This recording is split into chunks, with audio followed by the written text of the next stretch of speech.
ఆంధ్ర తెలంగాణలో తక్కువ ఫీజులతో high quality results ఇస్తున్న ఏకైక సంస్థ తిరుమల్ ఐఏఎస్ ఇన్స్టిట్యూట్. అదే సందర్భంలో ఆవిడకి ఇవ్వాల్సిన చెక్ పెండింగ్ ఉంది.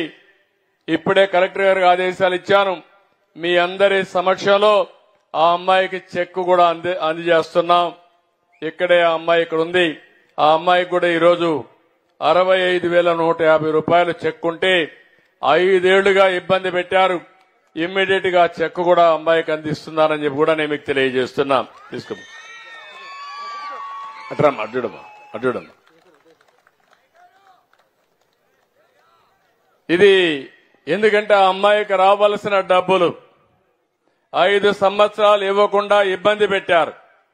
అందుకే పిల్లల్ని కూడా చదువుకు నిలిపేసి అప్పులు కట్టుకుంటూ పిల్లల్ని కూలి పనికి పంపించే పరిస్థితి వచ్చింది. ఇలాంటి దుస్థితి రాకూడదని నేను కోరుకుంటున్నా. తప్పకుండా ఆ కుటుంబాన్ని ఆదుకుంటాం, అన్ని విధాల న్యాయం చేస్తాం.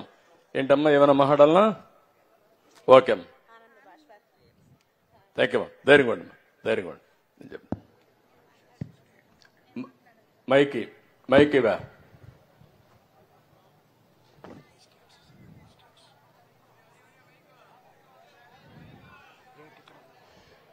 అందరికీ వందనాలు. తెలిసి తెలియక తప్పుగా మాట్లాడితే క్షమించండి. ధైర్యంగా మాట్లాడు. బాబు గారు చెప్పిన కుటుంబం నాదే. నా కుటుంబాన్ని ఆదుకుంటామన్నారు బాబు గారు. అలాగే నా పిల్లల్ని చదివిస్తామన్నారు. పని పంపించే పిల్లలు నా పిల్లలే. కూలి చేసుకునే నా భర్త. నా అత్తగారికి పెన్షన్ వస్తుంది, నెలకి 4,000 1వ తారీఖుకి ఇస్తారు.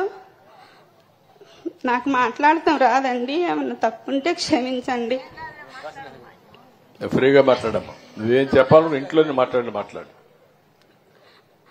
గత సంవత్సరంలో బాబు గారి హయాంలో నేను ఇల్లు కట్టుకున్నాను సార్. అప్పుడు 2 బిల్లులు వచ్చేసాయి, మిగతాయి రాలేదు. వైసీపీ హయాంలో నేనైతే ఏ లాభం నాకేమి రాలేదు. బాబు గారి హయాంలో నాకు దేవుళ్ళలాగా సాయం చేశారు బాబు గారు. బాబు గారి సాయం నేను జన్మలో మర్చిపోలేను. బాబు గారు లేకపోతే నా ఇంటికి డబ్బులు వచ్చేవి కాదు. ఇప్పుడు నేను ఇల్లు కట్టుకొని ఇంట్లో ఉంటున్నానంటే బాబు గారి చలవే అది. బాబు గారి వల్లే నేను ఇల్లు కట్టుకున్నాను. ఇవాళ నా ఇంట్లో ఉంటున్నానంటే బాబు గారు చలవే సార్ అది. పిల్లల్ని వేసుకొని, చిన్న పిల్లల్ని వేసుకొని రోడ్డు మీద ఎలా వస్తే కూర్చొని తిన్నాను సార్ నేను అన్నం. ఒకప్పుడు నాకు ఉండటానికి ఇల్లు కూడా లేదు.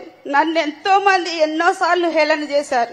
కానీ ఇవాళ నేను ఇంట్లో ఉండి పావలా సంపాదించుకొని నా కాళ్ళ మీద నేను బతుకుతున్నాను సార్. నా పిల్లలకి చదివిస్తామని చెప్పారు బాబు గారు. బాబు గారు ఎప్పటికైనా సరే మీరే మాకు సీఎంగా కావాలి సార్. నన్ను ఏమన్నా తప్పు ఉంటే నన్ను క్షమించండి సార్. ఇంత వరదలు వచ్చి వానలు వచ్చినా కూడా మీరు చేసి వాళ్ళకి భోజనాలు కానీ ఏదైనా సారి వాళ్ళకి సాయం చేశారు. అందుకు మీకు కృతజ్ఞతలు చెప్పుకుంటున్నాను సార్. థ్యాంక్ యూ తల్లి. ఇప్పుడు ఆ అమ్మాయి పిల్లల్ని చదివించాలనే ఆకాంక్ష ఉంది, ఇల్లు గడవదనే బాధ ఉంది, అప్పుల పెడుతుంది. అందుకే ఆ అమ్మాయి చదివించలేకపోయింది. కానీ గిల్టీగా కూడా ఫీల్ అవుతుంది, పిల్లల్ని చదివించలేకపోయానని. నా పిల్లకి చదువు అంటే చాలా ఇష్టం సార్, కానీ చదివించలేకపోయాను. నేను 9th వరకే ఆపేసి నాతో పొలం పని తీసుకెళ్లి పొలం పని చేపించాను పిల్లకి నేను. కానీ నా పిల్ల నేను చదువుకుంటానమ్మా అనలేదు. కానీ మొన్న 2023లో పిల్లకి 10th క్లాస్ ఎగ్జామ్ రాపిచ్చాను. ధైర్యంగా. ఇప్పుడు మీరు ఈ అమ్మాయిని చూశారు. ఆ అమ్మాయిది ఒక చరిత్ర. పరిస్థితుల యొక్క ప్రభావం వల్ల పిల్లల్ని చదివించలేకపోయి కడాన మానసిక క్షోభ అనుభవిస్తూ నేను తప్పు చేశారని ఆ పాపను ప్రైవేటుగా మళ్ళా 10th క్లాస్ చదివించింది. పరీక్షల్లో పాస్ అయింది.